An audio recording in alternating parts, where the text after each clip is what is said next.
Hello and welcome back to my channel. My name is Serena, and in today's video we are celebrating because I am officially a Janome maker. Janome, the sewing machine maker, reached out to me to try out one of their combination machines. It is a machine that sews and embroiders, and I was really excited to give it a try because I feel like embroidery could open up a world of design for me, especially when it comes to recreating some vintage styles and fabrics. I have never used a modern machine before, and so I decided to go with the Skyline S9 specifically because it embroiders, but in today's video we're going to be using it for the entire project so that way I can learn how to work the machine in terms of threading it and changing up the functions from sewing to embroidery and back to in sewing again. I feel like adding embroidery will be the perfect embellishments for my vintage project. Usually when I introduce a new sewing machine to you guys, I sew vintage with vintage. So I try to pair a pattern with the exact year that the machine was manufactured, but in this case, that would not be possible in terms of vintage. So I decided to pair this modern machine with a modern reproduction pattern, so that way it's still relevant and on theme for my channel. So now let's get into the project that I'll be making. I searched on Pinterest for some really simple embroidery designed outfits to recreate something from the past, and I found this cute little playset that is a two-piece shorts and top. Of course, I want to make it my own, so I kind of do stray from the original project in some cases, and I wanted to make the outfit true to me, something that I would feel comfortable wearing on a regular basis. So we're trying to stay within the playset lounge type wear, but I decided to go with capris instead of shorts for this project. This project features an umbrella motif, and I decided to switch that up a bit so that way it's also very relevant to me. And so I just want to work with the overall idea of this outfit and then turn it into something that I think I would like and you guys would enjoy watching. So if you are interested in seeing more content like this, don't forget to like and subscribe to my channel, as well as follow me over on Instagram so you can see what I'm up to in real time at Thesewrena_. If you'd like to support this channel further, you can leave me a virtual tip on Ko-fi. And then if you would like to get some exclusive content and just more of me and my projects, you can become a bobbin over on Patreon. Now let's get into the patterns and the materials. For today's pattern, we're going to use one of my most used reproduction patterns, and that is Simplicity 8645, but we're going to manipulate the bodice on view C to make this outfit. Next, we have my most used pant pattern, and that's a true vintage pattern from the 1950s. It is 4886, and I'm going to be working with view 2, which is the pedal pusher or capri version, and I'm going to alter the waistband for a contoured waistband. For the material, I've always found that cotton is the easiest and most beginner-friendly material to work with, so of course I'm working with a quilting cotton. So let's discuss some of the changes that I made to this pattern. Essentially, this is the top portion of the blouse. There would be a midriff that goes underneath it, but I'm going to not use the midriff because I want to make this a crop top instead. And I also wanted to make some changes to the collar here. I didn't want that pointed collar. Instead, I wanted for something a little bit more rounded and cropped. So I made an alteration there, and I added back the 5/8 stitch seam allowance to this pattern. So that is the main alteration that I did. It does need to be taken in a little, but I'm going to take it in at the side seams. When I originally made this pattern, it fit me. I've since lost my bust, and I don't want to make a bust adjustment or anything like that because I do want to add some embroidery right here, and I definitely feel like it's unnecessary if I take in a little bit at the side seam And then since it's a button back closure, I can move the buttons over a little and then I can get the adjustments that I need, but I want to keep as much space right here as possible.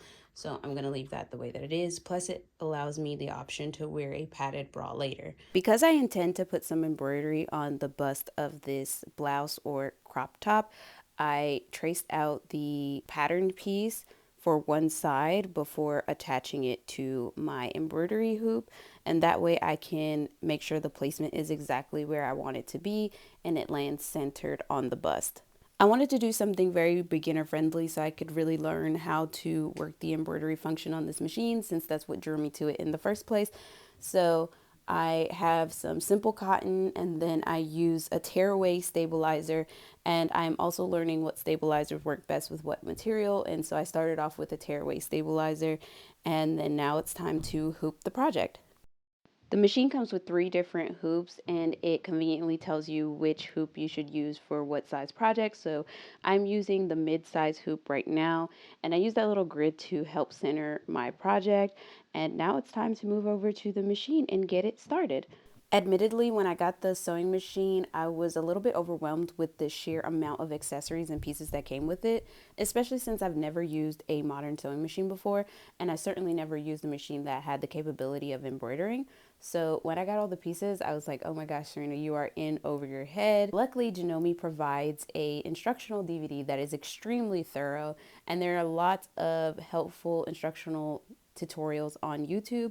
So I was able to start this part of my project within hours of possessing the machine. And I think that's quite impressive for someone who has no knowledge of a modern or computerized machine at all. The night that I received the machine, I did some test embroidery using the images that were downloaded onto the machine, so that way I could get a hang of how to swap colors and basic things like that. It also gave me the opportunity to really practice threading the machine, because it's not like threading any machine that I've ever had to thread. Also, because this machine can be left unattended while it stitches out its embroidery, because it gives you an estimated amount of time that it will take to embroider the pieces. I was able to search Etsy for some cool embroidery images that I could use, and I came up with this retro TV in a nod to my live stream logos. If you've seen my live streams, then you know I made my own little title page and hold page that features a retro television, and I found a cute font as well. So I have a Thesewrena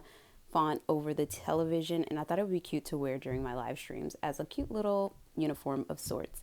So once the embroidery is done, I lay the pattern, the new pattern piece, over the fabric to make sure it's exactly where I want it to be, and I cut that piece out.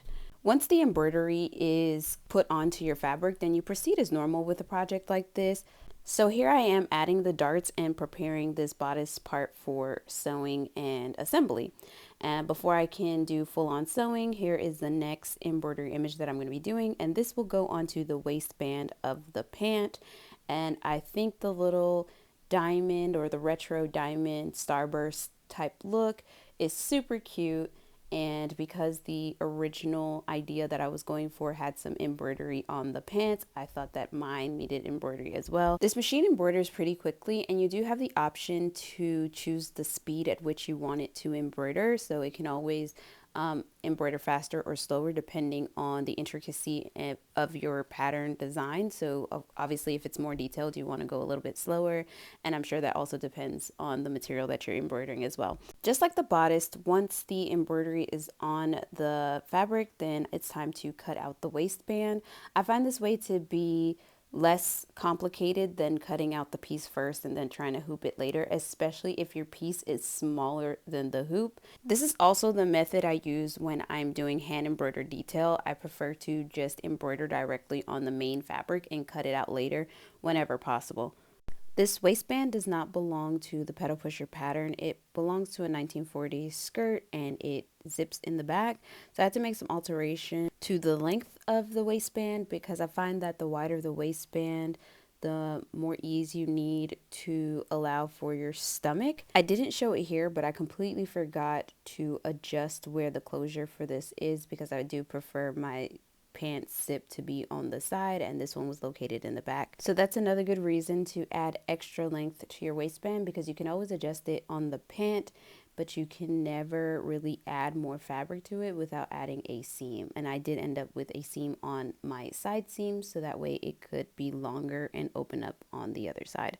I have used this pattern so many times to put on skirts or other pants that you would think that I would have already made like another version where it zips on the side, but I never actually get around to it. Once the waistband is cut out, it's time for regular sewing, and I decided to use the Skyline S9 for this. I was really intrigued by the function where you could use the buttons only to sew. So I was operating the machine with the buttons only and not the foot pedal. I really like using the knee lever on my vintage machines that have that option. I'm not really fond of the foot pedal because they do kind of travel. So I thought it was really cool this machine had the button function.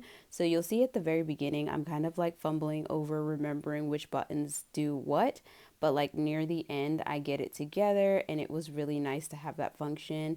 And while it's just an option for me, I think it's really good to have a machine that is accessible for people who have disabilities. I felt like it was a really neat feature.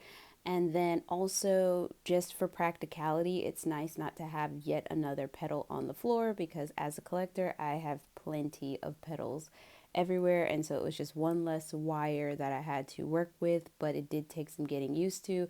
But luckily for me, I got the hang of it within a couple hours. Because I opted to use this machine without the pedal, that means I had to get used to the machine sewing at a set speed that I didn't necessarily have control over once I released the start button. But as someone who also likes to sew really fast, it wasn't an issue for me. I definitely got the hang of it. It was just remembering what buttons to push when was really the challenging part, because I'm used to just using my hands for guiding the fabric on the machine.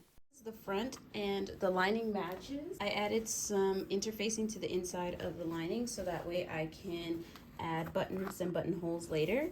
So now it's time to put everything right side together. With everything right side together, I also added some yellow piping because, like, why not? So this machine came with lots of accessories, but it did not come with a cording foot. So I, being the thrifty person that I am, and just I in general like to use what I have, and before I had an adjustable zipper foot for my own personal machines, I would use the standard sewing machine foot. So I thought it would be really cool to just show you that you don't necessarily need all the specialty feet if you are just very careful and familiar with feeling your way around your garment. So here I am using my fingers to make sure that I can feel and guide exactly where the placement of the piping is as I sew, and this gets you a nice close sew onto the piping, and you don't necessarily need a cording foot. As convenient as it might be, it's definitely not necessary. I was really tempted to try out more functions on this first project, but I didn't want it to be too busy, and I was going for something more simple. Another feature that I enjoy about this machine is that it has the automatic cut function, so you don't have a whole bunch of loose threads everywhere. And while I'm not big into decorative stitches, I did use them in my very last project and loved it, so I want to give some decorative stitches a try on this machine as well. My brain has been going nonstop since the opportunity to have an embroidery machine has presented itself. This is a single color or single stitch embroidery machine, but I can only think of all the complicated things that I could possibly do once I get really familiar with how everything operates and the design software works. I hope to find some time in between projects to clear out one of my closets. If you've seen my sewing room tour, I have a closet that just has modern patterns in there for storage. That closet also has an outlet, and I think I could set up a small little workspace for this machine because all of my vintage machines have desks and I keep their respective accessories together in those desks. And because this machine comes with so many accessories but no desk, I think I can dedicate this small closet to this machine. I also have some scrap pieces of pegboard where I can hang the embroidery hoops and just have everything easily organized and accessible. We are nearing the end of the video. All I have to do is sew the darts on the pants and then pretty much attach everything, including the waistband. And then of course I finish the hem off with an invisible stitch, and it's pretty much ready to go. I used vintage buttons for the top, and the closure for the waistband was 2 hooks and bars. I want to thank everyone who supports my work both here and on Instagram for liking and commenting, because your participation in supporting my channel pushes my work in front of people who make decisions like sending me a machine to try out.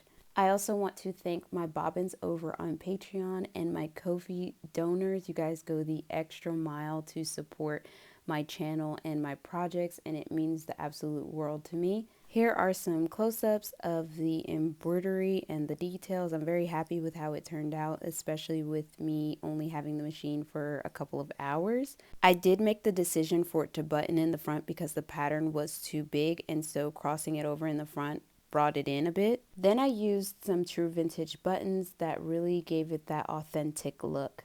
I'm really excited that Janome chose me to become a maker, because if you followed my Patreon where I show you how I plan my projects, I have a little binder of projects that I put off, usually projects that I can't afford, that I have to save up for.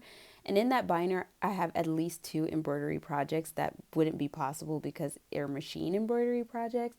And so I'm really looking forward to getting the opportunity to bring those projects that I planned over a year ago to life this year. Now it's time for the reveal. Here's the inspiration photo, and here is my version.